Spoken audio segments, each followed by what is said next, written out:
Welcome back, ladies and gentlemen, to Logical Nonsense Podcast. If you're listening, thank you. Appreciate it. Today, we got some free agency buzz to go around. One of the fastest free agencies I remember, at least in my lifetime. I mean, there's been some crazy free agencies, but nothing like this fast and this much money. The amount of money spent on these free agents is actually ridiculous, and it's definitely something I'm about to go over. But make sure to stick around for the music section and the fashion section I have going on later on in this episode. We're gonna jump right into it. Some notable free agents that were signed that I thought were a little ridiculous was Fred VanVleet, Jeremy Grant, Dylan Brooks, some others. First, we're going to start out with Fred VanVleet. Now, Fred VanVleet got a huge contract. But when I say huge, I mean top 3 point guard paid in the league. Now, do I believe Fred VanVleet is anywhere near a top 3 point guard in the league? Absolutely not. Not even close.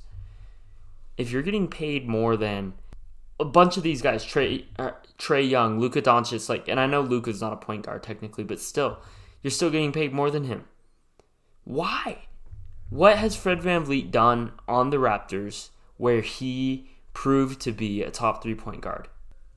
And I understand the Rockets have money to spend, and I understand that the Rockets really didn't have anywhere else to spend it. And what I mean by that is they had a lot of salary cap room, and in my opinion, this free agency class wasn't the greatest. If Fred VanVleet is one of the top players in this free agency class, then it's really not that great, especially because most of the big names just re-signed. Guys like Nikola Vucevic, Kyrie Irving, they just re-signed. So it's not like that big of a deal. You know what I'm saying? Like, the free agents class this year kind of sucked, to be honest. It was a lot of role players, in my opinion, which you need role players, but that you shouldn't be paying them top 3 point guard money in the league. And yeah, it's just ridiculous. And I think this kind of opens our eyes to how much money our team's just going to continue to give out, especially a team like the Rockets. Because the Rockets not only signed Fred VanVleet to that big deal, but they also signed Dylan Brooks to a large deal. And you look at that roster, Jalen Green, Fred VanVleet, and Dylan Brooks. Those are your top 3 guys. Are you winning a championship with that team? I don't think so. And I think any sportscaster guy is going to agree with me on that one. I don't think I'm making a bold take there. With the amount of money spent, though, should they be winning a championship? Probably. But they're not going to because they suck. They just have a bunch of role players on their team, and they're not that great. And so I think that's something that needs to be thought about. Why are teams throwing this money? Is it just because they have it, or is it because they think that these players actually deserve it? Because I sure as hell don't believe these players deserve it, especially a guy like Fred VanVleet. And I like Fred VanVleet. I've always liked Fred VanVleet. I think he's a very scrappy player. I think what he brings to the court is something that you can't teach, and that's toughness. But, I mean, top 3 point guard money? Absolutely not. Not in any scenario would I ever think that. And then, after, Fred VanVleet, and I don't know the order, then I look at Jeremy Grant, and I understand what the Blazers were doing. They're trying to re-sign Damian Lillard. They're trying to get him to stay for just a few years. And this was right before he had done his trade request. And so they're trying to sign guys, They drafted Scoot Henderson, and then they pick up Jeremy Grant. And Jeremy Grant's a good player. Looked up in stats, 20 points per game, 5 rebounds, 2 assists. Very good. On that team right now, I'd say he's probably the second best player. More between second and third best player, probably. Anthony Simons is pretty good. And we don't know how good Scoot Henderson could be. Who knows? He could have been the second best player if Damian were to stay. And technically, Dame hasn't left, but he's going to. And I'm not going to get into the Dame trade right now.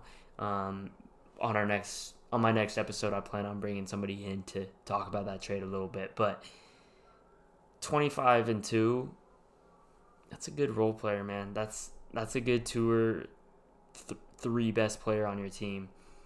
But for the amount of money he got, so he is listed as a power forward. And amongst power forward, he ranks 9th on the list as a power forward in salary. Now, I'm going to list you 5 guys who I believe are better, who make less money than him. Julius Randle, 25 points a game, 10 rebounds, 4 assists. Makes less than this guy. Okay? Domantas Sabonis, 19 points per game, 12 rebounds, 7 assists. Lauri Markkanen, 25 points per game, 8 rebounds, and 2 assists. Kyle Kuzma, 21 points per game, 7 rebounds, and 3 assists. And the last one I have on here, who is more of my opinion than actual stats, is Aaron Gordon. And here's why I put Aaron Gordon on this list. On a team like the Nuggets, who have so many options between Jamal Murray and Nikola Jokic and all the other role players on their bench who can shoot anytime. I guess Bruce Brown is gone, but Bruce Brown was a good example. You name it. Michael Porter Jr., also a very good example. I don't know why I forgot about MPJ, but again, there's a lot of points being scored. And so, yeah, he may be only averaging 16 points per game, but he does a lot more for the court than that, considering his role in the team. So I would put Aaron Gordon above Jeremy Grant. I'd actually think that Aaron Gordon deserves more money than Jeremy Grant. And so, again, something to think about. 5 players that I just listed off that are better than him. And the Blazers are just throwing money at him in a desperation move to try to get Dame to stay. And I don't know if that's necessarily the move. I mean, if you look in the future, that's going to hurt their cap in the future. And then Dame, if he were to stay, wouldn't be able to sign as big of a bonus as he wants. Like, I don't know. I'm just not a huge fan of the ploy. Like, Jeremy Grant, that's the best you could do? Like, you couldn't even trade for somebody? Like, save the money and go trade for an actual number 2 best guy instead of Jeremy Grant, man? Jeremy Grant? Like, he's good, but he's not that good. I don't know. And then, let's get into more wasted money. Dillon Brooks gets kicked off his team, and now you're going to pay him $80 million? 3-year $80 million? For what? I think it's actually 4-year $80 million. But still. For what? What did he prove? That he can't stay on a team without shutting his mouth? Getting kicked off? The Grizzlies, they have that attitude. They have Ja on their team. They have all these guys who are, some would argue, dirty players. Like, I don't know, man. It doesn't make sense to me. You know, agents won this offseason. They really did. They proved that they can get their players really good money with little talent, to be honest. I don't know how much talent was going around with all the money that was going around. You would think that big name guys were getting signed with the amount of money, but you look at the list, and I mean, let's look, okay? Here we go. James Harden re-signs 1 year, $35 million. Kyrie Irving re-signs 3 year, $126 million. I'll stop when I think somebody doesn't deserve it. 3 year, $102 million. Okay? Draymond Green, 4 year, $100 million. Now, does Draymond deserve that? I don't know. They've had a lot of success with Draymond, but does he deserve that money? Not necessarily. But I think they're loyal to him, and I think that's part of the Warriors organization is being loyal to that core of guys they have. Fred VanVleet, just went over that. 3-year, $130 million. Jeremy Grant, 5-year, $160 million. Again, just went over that. Brooke Lopez, 2-year, $48 million. Not a bad sign. I'm neutral with that signing. Cam Johnson, 4 years, $108 million. Now, talked about Cam Johnson about 2 podcasts ago. Cam can bring a lot to the table. Do I think he is worth $108 million? Absolutely not. If I thought he was worth $108 million, I don't think the Suns would have even ever considered trading him for Kevin Durant. Just saying. In no world does Cam Johnson deserve to get paid that much money for being a very, very good role player. I'm sorry, but you should not be making more than, $25 million a year if you're not a star player in the league. It's simple. And I understand that, inflation in the league is a thing right now, and cap space just keeps growing, but still, make it make sense. Austin Reeves, 4-year, $56 million. He got undervalued. Looking at the other guys on this list, with what Austin Reeves did in the playoffs, $56 million. He must be championship hungry. I think he might think that, he can get a championship with the Lakers. Maybe that's why he settled with the $56 million. But from what I was reading, this man could have easily gotten $70, $80 million for 4 years. And so, moving on to Nikola Vucevic, 3 years, $60 million. That's fine. Again, I think he's more valuable than a lot of the players who I've listed off in this list. Jacob Poeltl, 4-year, $80 million. Not a huge fan of it. Really not. I was a little surprised with D'Lo. I didn't think the Lakers were very impressed with him, and so I was surprised they gave him as much as they did. Then you go into Kyle Kuzma, 4-year, $102 million. I think that's arguable, but again, I'd rather have Kyle Kuzma than Jeremy Grant, and Kuzma is not making as much. Russell Westbrook took a huge pay cut, 2-year, $8 million. I wonder if that's his lowest contract. That's something good to look up. Christian Wood still has not signed a deal. That'll be interesting. Same with Grant Williams. Bruce Brown, 2-year, $45 million. I think that's fine with what he did in the playoffs. Same with Harrison Barnes, 3-year, $54 million. That seems fair. Let me see if anything else.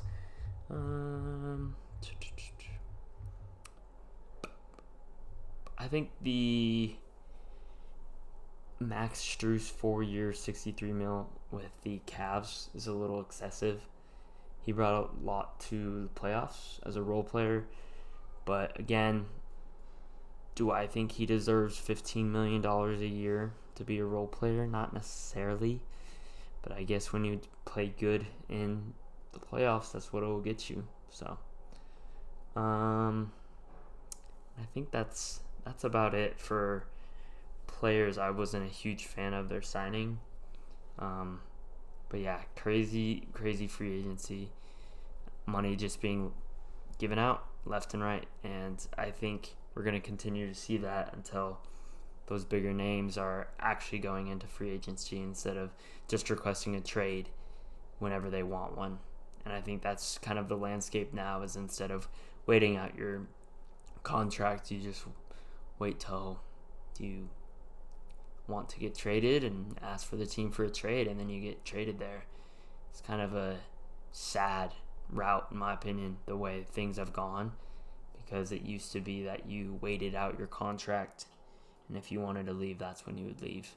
But now it's just normal that you request a trade and that it's okay. And I mean, there's certain players where I feel like, if they've been given their team multiple chances, I think it's fine. But if you don't give your team more than so many chances, I don't know. Not a huge fan of the landscape we have now in the NBA and trades and free agency. So it'll be interesting. I'm hoping that it doesn't transfer into other sports, but I think as we've seen with football and baseball, NBA's landscape has kind of continues to transfer into the others. So moving into our music section today, we're going to be talking about some possible releases, some confirmed quote unquote releases that we know are, I should say, hoping we're going to see. One of the biggest ones that has been talked about for years upon years now, Utopia, Travis Scott. I'm not a huge Travis Scott fan, but I do understand what his music has done to the landscape of hip-hop. I think it's brought a new perspective into how important production is. Production has always been important, and I don't want to get that twisted. I think there's been a lot of pioneers in the art of production and producing. I could go on and on. Dr. Dre, Kanye West, even what Metro is doing right now. There's so many more, and I'm going to leave so many more out if I continue to list off names and forget people. And so I'm going to stop there. But that's just to name a few and to get some ideas rolling on what producers can do to hip-hop and their influence on it. His influence, I would say, in auto-tune and bringing these quite insane beats and samples is incredible. His work in his sound has, you can see an influence in the way other people do. And so for that, I respect him. It's not my taste of music, but I do respect what he's done to hip-hop. Now, with that being said, Utopia, huge release. What we've seen from some of the biggest guys in the hip-hop industry right now is they're waiting. We just saw with Kendrick Lamar, he just waited 5 years to drop Mr. Morale and Big Steppers after creating Damn. And so now we're seeing Utopia, again, expected to drop this summer, 2023, after a 5-year wait. We've seen it with J. Cole, KOD, into the off-season. Last time he dropped KOD was 2018. The off-season dropped 2021. Again, 3 years versus 5 years. But my point being, with those examples, is that the biggest stars in the game aren't releasing stuff one after another. Is it a strategy, or is it more so that they're creating good work? It's an honest question.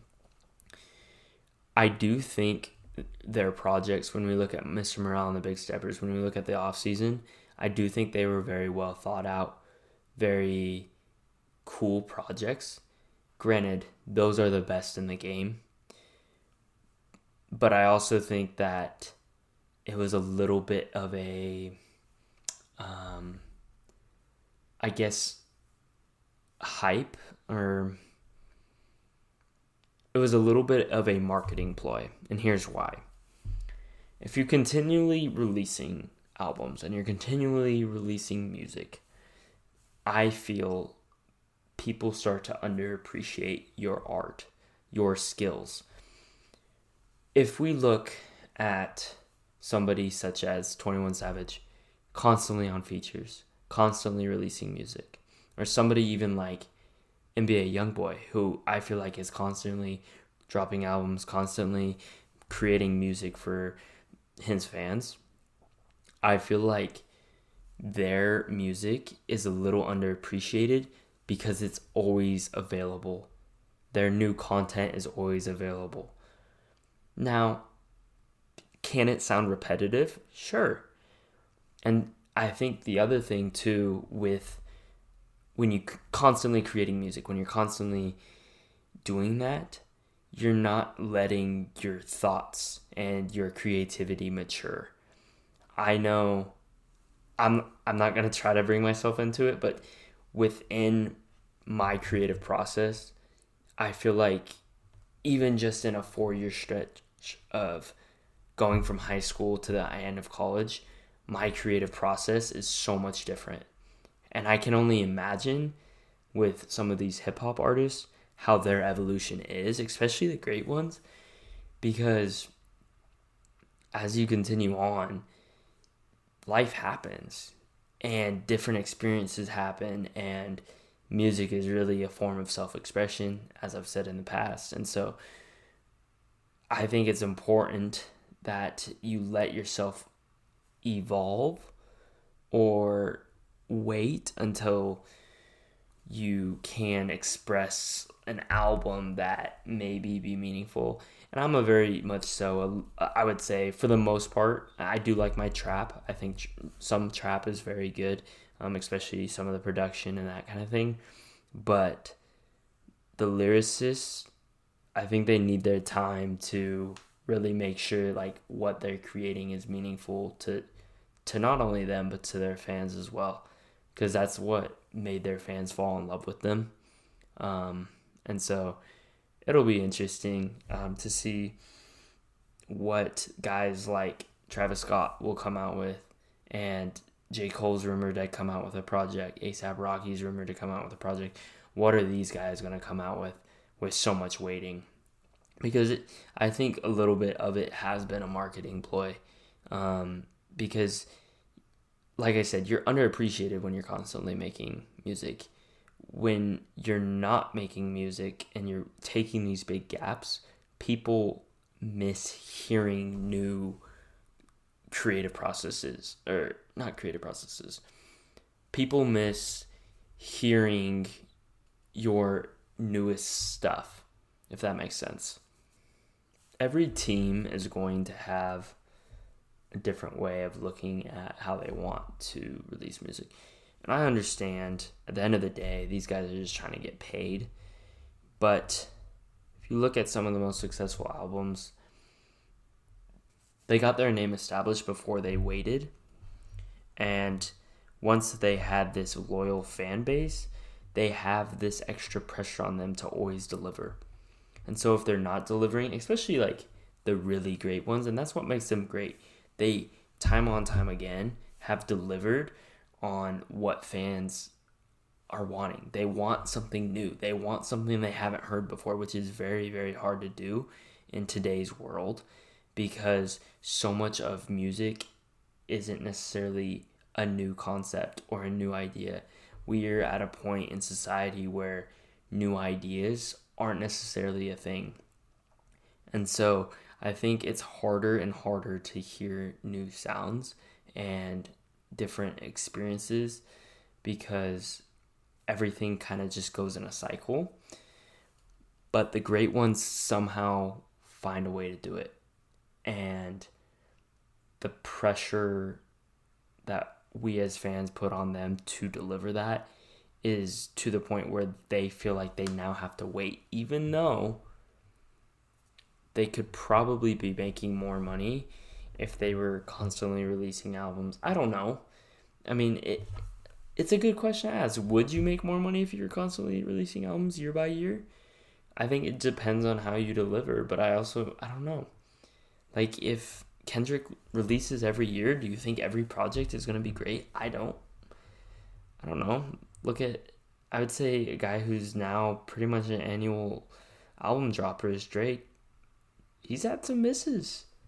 He has. Whether you want to believe it or not, I think he's a guy who's had some misses as albums, and I think it's affected his legacy a little bit. When you look at his catalog, there's definitely some misses. You look at a guy like Kendrick Lamar, is there a miss on his catalog? I don't think so. But is there a miss if he releases every year? Probably. So it's just something to think about. Definitely something that's influencing, I think, hip hop. And as we continually get new artists, we'll see how they strategize how they want to release music and that kind of thing. Moving into our fashion segment. So some of the notable sneaker releases coming up this weekend on Friday are the Air Jordan 1 Knockout Field Purples, as well as the Air Jordan 1 High Golf Bordeaux. Sean Wotherspoon is doing a collaboration with Adidas, and the Orchestro Off-White. On Saturday, the Air Jordan 2 Low UNCs will be coming out, as well as some Air Jordan 1 Low Brown Elephants, and Air Jordan 1 High Zoom Comfort 2 Women's University Blue. And that is about it for the weekend for notable releases. Now moving into a topic I just want to talk about, just because I think it's something interesting to think about, is what is the next sport that we will really start to see fashion make its way into. So I feel like the biggest sport that has had the biggest influence within fashion and celebrity athletes is basketball. I don't think there's much dispute there. The streetwear influences how it's affected how celebrities as well as even just everyday people, I think is high. I think basketball can be credited to a lot of trends as well as popularity within different brands, bringing fame as well as like endorsement deals. I could go on and on about this. I don't think there's a ton of dispute in that. I don't think that's a bold take. I think the second sport to follow after basketball would probably be football. Football, I would say, dresses a little bit more high class. You often see them wearing more suits, that kind of thing on game day. However, you do see those casual looks as you do in the NBA. Casual is not necessarily the correct word. I would say more fashionable, more streetwear kind of vibe.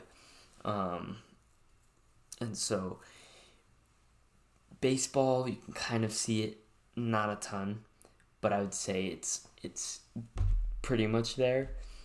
But the next sport that I question, like, is it going to be hockey? Is it going to be golf? Is it going to be, like, what sport? Here's my prediction. Something that's trending right now is definitely golf, especially with younger people. And I feel like the younger viewers are watching golf a lot more, especially my age. As people get into their young adult careers, I feel like golf is something that more interests them because it's a sport they can play. They can continue to be competitive, especially if you're a past athlete, but you can still have fun. Be in a golf court with the boys, that kind of thing. It's a very laid back atmosphere. But with that, you start to get into golf. Maybe you start watching the tour. I feel like right now I'm starting to see the most strides golf has made in a long time within the changes to fashion. Golf is such a traditional sport, such a classy sport, and we can see it even in things such as like live golf, a bunch of different influences that like things are changing. And I think things are going to continue to change.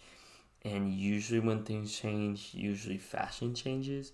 Even though the fashion hasn't changed a lot in golf, I think it will continue.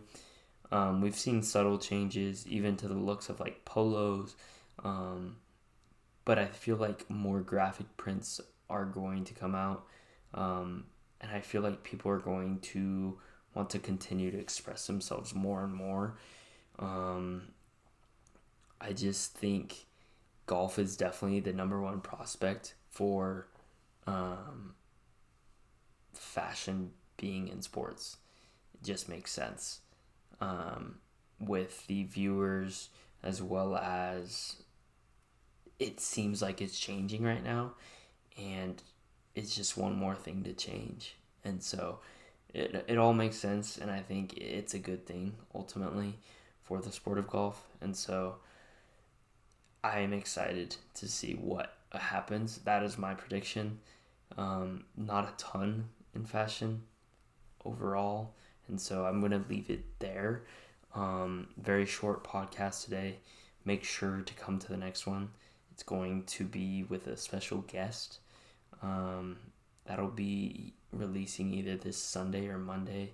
So yeah, stay tuned. We're going to be going over some trade possibilities in Portland for Dame, as well as what it has done to the Portland Trailblazers legacy, as well as Dame's legacy. We're also going to be going over some historic seasons in baseball right now, such as Shohei Ohtani, Luis Ariz, Ronald Acuna, and I'll be, of course, doing my fashion and music segments. I'll never forget those. So make sure to stay tuned. It's going to be a great podcast. I'm really excited. I've really enjoyed our last podcast with a guest. So